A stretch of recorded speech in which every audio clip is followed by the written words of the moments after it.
merayap di permukaan vertikal. Bulu-bulu halus tersebut berfungsi sebagai lem yang mampu berjalan menahan tekanan gravitasi yang membuat cicak tidak terjatuh. Cicak banyak ditemukan merayap di dinding dan langit-langit rumah. Terkadang dia turun ke meja makan dan masuk ke wadah makanan. Terlihat menjijikan bagi banyak orang.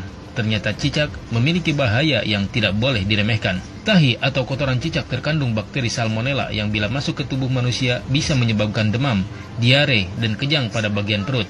Bisa kita bayangkan saat cicak buang kotoran dari langit-langit rumah lalu jatuh ke lantai, baju atau badan kita, atau jatuh ke makanan, tentu sangat bahaya. Di situs Dokter Sehat dijelaskan salah satu jenis bakteri yang ditemui di dalam tubuh cicak adalah Escherichia coli atau E. coli. Bakteri E. coli dikenal luas sebagai salah satu penyebab utama sakit perut atau gangguan pencernaan lainnya. Karena alasan inilah, ada baiknya kita memastikan bahwa lauk atau makanan yang akan kita konsumsi ditutup dengan tudung saji dengan rapat sehingga tidak akan mudah dimasuki oleh cicak.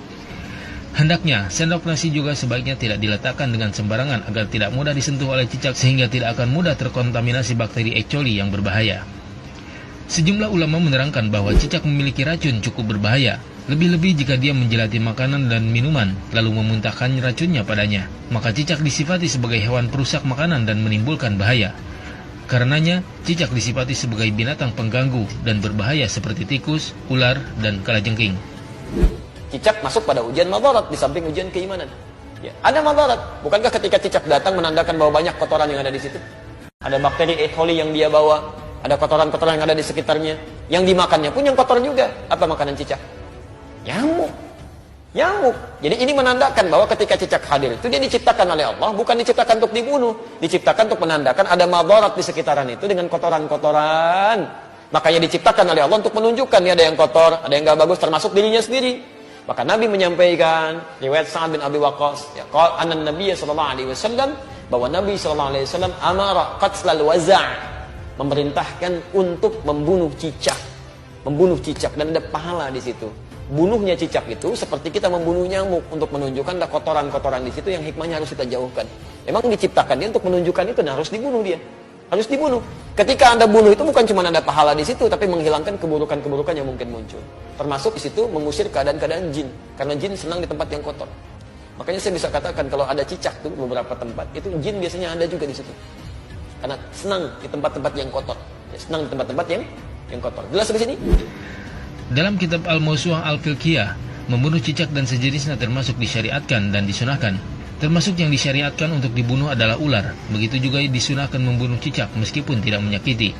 Hal ini berdasarkan hadis yang diriwayatkan Sa'ad bin Abi Waqqas radhiyallahu anhu, bahwasanya Nabi Shallallahu alaihi wasallam memerintahkan untuk membunuh cicak. Beliau menyebut hewan ini dengan hewan kecil pengganggu. Alasan lainnya, dari sisi histori, karena nenek moyang cicak bersedia menjadi alat setan untuk menimbulkan keburukan kepada Khalilullah Ibrahim alaihissalam, berusaha meniup api yang membakar Nabi Ibrahim agar terus menyala. Dari Ummu Syarih radhiyallahu anha, ia berkata, Rasulullah Shallallahu alaihi wasallam memerintahkan untuk membunuh cicak. Beliau bersabda, dahulu cicak ikut membantu meniup api untuk membakar Ibrahim alaihissalam. Hadis riwayat Al-Bukhari nomor 3359. Wasamma bi fuwaisiqa, dan Nabi menyebutnya dengan hewan fasik kecil. Hewan fasik kecil.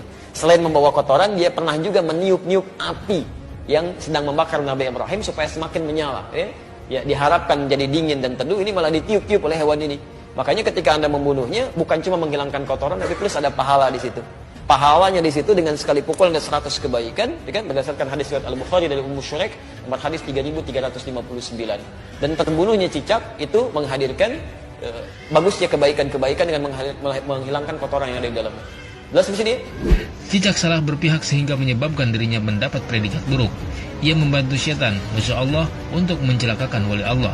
Tentunya di samping itu, cicak binatang pengganggu dan menyimpan bahaya bagi manusia.